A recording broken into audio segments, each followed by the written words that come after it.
7번째, 지급공제 항목 등록 중 공제 항목을 입력해 보도록 하겠습니다. 급여 쪽에서 공제는 우선 가장 기본적인 사회보험, 국민연금, 건강보험, 장기요양, 고용보험 이 부분은 당연히 띄고 그다음에 소득세, 지방소득세. 네, 얘는 시스템에 기본사항으로 적용이 되어 있어요. 그래서 그 부분을 띄고 회사에서 별도로 공제를 하고자 하는 항목을 등록하면 되겠죠. 우리 회사는 우선 노동조합비를 뗀다고 합니다. 노동조합비는 노조별로 가입된 사원에 한하여 10,000원씩 공제한다고 합니다. 그러면 노조 가입에 여부를 물어봐서 여인 부분에만 해당이 하면 되겠죠.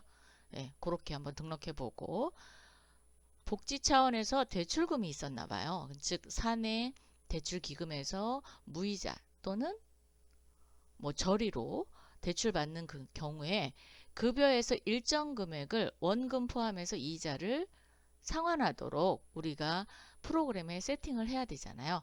그렇기 때문에 그 부분을 한번 세팅해 보도록 할게요. 그래서 대출별로 사내 대출금에서 대출하는 금액을 급여에서 일정 금액 공제한다고 합니다. 그럼 이거는 그렇죠. 대출금을 얼마 받느냐에 따라서 금액은 변동사항이 있을 거라고요. 이 변동되는 사항은 어떻게 또 입력을 하는지 한번 살펴보도록 하겠습니다. 그 외 항목은 시스템에 이미 반영이 되어 있습니다. 이 반영되어 있는 기본사항을 그대로 적용하도록 하겠습니다. 상여 같은 경우에 공제 항목에는 고용보험하고 소득세, 지방소득세 이렇게 기본사항으로 들어와 있거든요. 그래서 그 부분을 적용하도록 하겠습니다. 그럼 프로그램으로 한번 가보도록 할게요. 미래테크의 김고은으로 로그인하세요. 상단에 김고은과 회사는 미래테크 확인되셨으면 인사급여관리, 기초환경 설정, 지급 공제 항목 등록이 되겠습니다. 클릭. 우선 급여 구분을 살펴보면 급여와 상여가 있는데 우리는 급여를 먼저 할 거죠. 그래서 급여, 지급과 공제 중 공제 항목이니까 공제, 조회 버튼 클릭. 그러면 국민연금, 건강, 고용, 장기요양, 소득세, 주민세, 이 주민세가 지방소득세입니다. 이 부분은 이미 세팅이 되어 있어요. 그래서 우리가 입력하는 게 아닙니다. 이거 그대로 반영을 하고 요 밑에 이렇게 입력하려고 보니까 현재 마감되어 있습니다. 마감 취소를 한 후 작업하셔야 됩니다. 왜 그런다고 했죠? 그렇죠. 지급 공제 항목 등록은 급여랑 연관이 매우 밀접하잖아요. 그렇기 때문에 누군가가 함부로 접근하면 될까요? 안 될까요? 안 되죠. 그래서 항상 지급 공제 항목 등록은 마감 처리가 되어 있는 겁니다. 즉 메뉴를 닫음과 동시에 마감이 되어 있으므로 또 새로 입력하려면 그렇죠. 마감 취소하시면 됩니다. 마감 취소. 암호는 없으니까 그대로 하겠습니다. 메뉴를 닫으면 자동 재마감 됩니다. 확인. 그러면서 이렇게 입력할 수 있는 창이 열렸어요. 상단에 있는 일괄 등록이라는 부분을 활용해서 등록할 수 있는데 이거를 등록을 하게 되면 자 얘를 더블 클릭 또는 F2 한번 해보세요. 어떠한 문제가 있냐면 공제 등록에 등록되어 있는 이 부분이 몽땅 다 불러진다라는 거죠. 즉 겹쳐지는 부분은 빼고 나머지 부분은 다 열려요. 근데 우리가 연말정산소득세나 주민세, 농특세 이거 사용하나요? 안 사용하죠. 사학연금 안 사용하죠. 그럼 어떻게 해요? 불러갖고 일일이 삭제를 해야 돼요.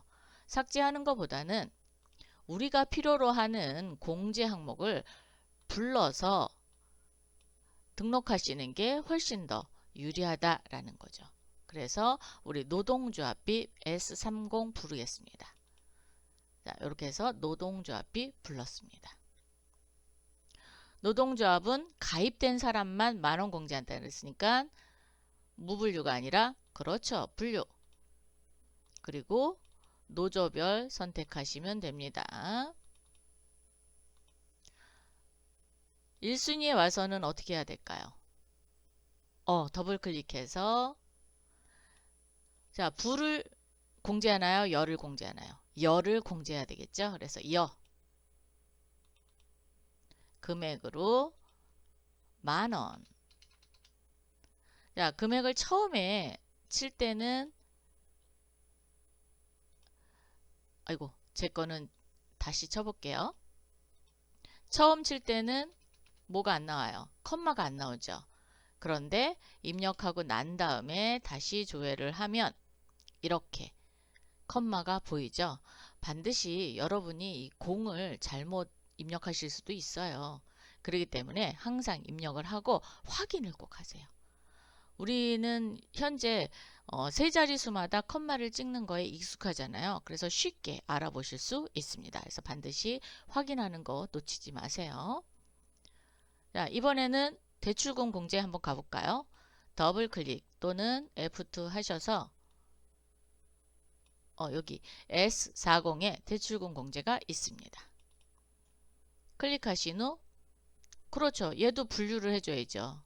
그래서 분류 코드는 그렇죠. 대출별 013이네요. 자, 대출별 이렇게 하고 여기에 계산식을 넣을 수가 없어요. 왜? 대출금을 얼마 받았느냐에 따라서 공제 금액이 달라지잖아요. 그럼 얘는 어디다 입력을 하느냐? 자, 어디다 입력을 하냐면 인사관리에 인사기록카드 2 그러면 여기 대출 여기에서 등록을 해서 공제 여부에 해당하느냐 아니면 비해당하느냐 상환이 다 됐으면 또 비해당해야 되잖아요. 그래서 그런 부분 여기 상환 일자까지 있어요. 그래서 요때까지만 월급에서 공제가 됩니다. 여기에다가 입력을 해서 별도로 얼마씩 상환하느냐 이자를 포함해서 상환액을 넣는 경우도 있고요. 뭐 별도로 이자를 계산해서 그러니까 달달이 얼마씩 공제하겠다. 아니면 이자만 내다가 나중에 원금을 상환하겠다. 선택하셔도 돼요. 네. 자, 그럴 때 입력하는 부분이 대출금 공제가 되겠습니다. 자, 이번에는 상여 쪽 한번 볼까요? 지급공제 항목 등록 오세요. 급여 구분을 상여로 바꿔주시고요.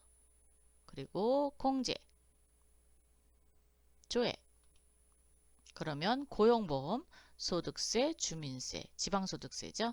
그래서 상여 쪽에서는 별도로 공제 항목이 없습니다. 대부분 없어요. 예. 그렇기 때문에 기본적으로 적용되는 부분만 입력하도록 하겠습니다. 자, 이렇게 해서 지급공제 항목 등록증 공제 항목을 마쳤습니다.